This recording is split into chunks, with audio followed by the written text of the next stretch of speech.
راستش رو بگویید. با چه سبب داخل همین نوار شدگین؟ با کدام سبب؟ با سببی که من در روی نوارم من همین خیلی چیز نوشتگیم. طوری زیاده از 80% باوری دارم که به خاطر انا همین چیز در اومدگی هستیم.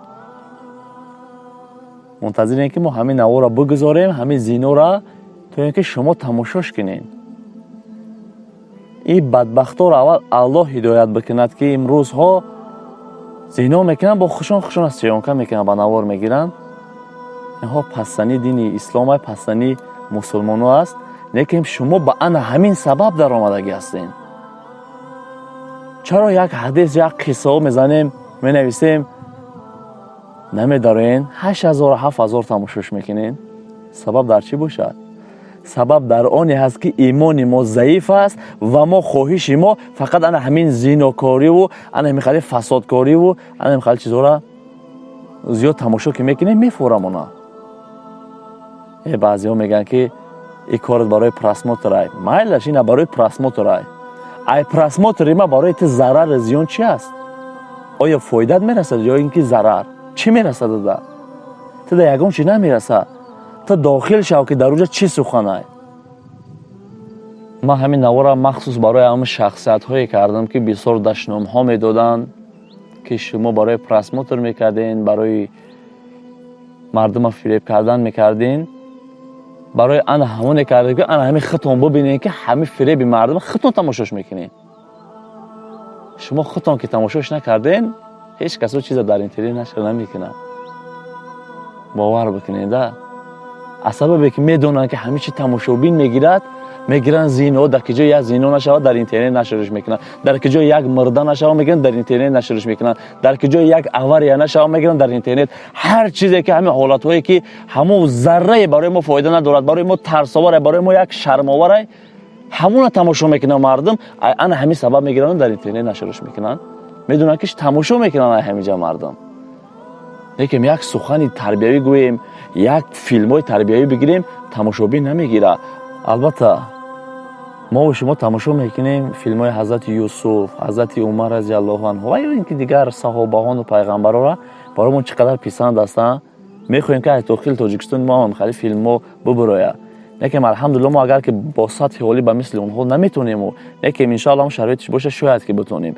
لیکن ما هم 10 minut و 15 minut همین فیلم های حضرت را گرفته استیم، از صحابگان را، از پیغمبران را کم کم گرفته استیم. میپرتیم 10-15 هزار تماشا کرده استیم. زینو را میپرتید 400-500 هزار تماشا میکنن. چرا یک بار را تماشا نمیکنید که برای فایده خودت است؟ چیزی که برای فایده جان خودتون است. چرا تماشاش نمیکنین؟ چیزی که از او ذره منفعت نیست برای شما گناه است، او را تماشا میکنین.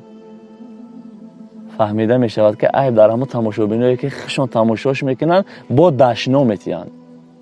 البته او زینوهایی که میقپند و میپرتویند در اینترنت، وای بر حال همون انسانی که همون چیزا با نوار میگیره، وای بر حال همون انسانی که همون در اینترنت نشر میکنه و دیگران را شرمنده میسازه. لیکن باز برای آن همون زیناکار ما و تو گناهگار میشیم. هر چیزی که فحش و فاحشه که با تماشا میکنیم، با تماشا میکنه بدبختا را به چیکو کیسیان. بدبخت ما و تو را میگن که همون چیز تماشا میکنیم. بدبخت من و تو را میگن چرا تماشاش میکنی؟ و فهمیدی که همون زینا های، فهمیدی که همونجا چیزای بی‌معنی های، چرا تماشاش میکنی؟ تماشا میکنی و در زیر کامنتاریا نه اوچه میمونی و نه اوتا میمونی. باور کنین برادرای عزیز، قسم به الله دوستان میدارم ای همین سبب من همین سخنا را بهراتون میرسونم. لیکن شما فکر فقط یک چیز دارین که این تنها برای پل، برای پرسموتر، برای پل، برای پرسموتر. نه برادر جانو، من نمیگم که نه برای پل هم نیست، بله هم برای سوم هم که باشد. من سخن حق میگم، اون سوم برای ما حلاله. هر جایی که سخن حق باشه سوم ما را خدا میتیه. من کسی یگان تا شما زده نمیگیرم. نه که من سخنهای حق به شما میرسونم که شما هم در اینجا یک فایده بگیرید و همون سوم برای ما حرام نشود. از این چیزایی که تربیوی و قصه های اسلامی که ما میگیریم، اگر همون چیزای بی معنی بگیریم، چیزای حرام بگیریم، او تماشابینی خوب میگیره و چیزای حرام رکلام بگیریم، او برای ما پول زیاد میاره. نه که ما به خاطر خودتون همه تا دوست بدارم به خدا دلم میسوزه براتون که اینقدر دشنام ها، اینقدر زیناکاری و اینقدر فریبگاری و اینقدر حقیری و اینقدر برای پست رفتن همون دلم براتون میسوزه که ما چگونه جواب میگیم. ما هم نزد خدا جواب میگم وقتی که من همین سخن میدونم و بهتون نمیرسونم. اون چیزی که من خواندم، اون چیزی که من شنیدم اگر به شما که نرسوندم روز قیامت من جواب میگم در نزد خداوند. چرا میدونستی همین چیزا به یک برادرت نرسوندی؟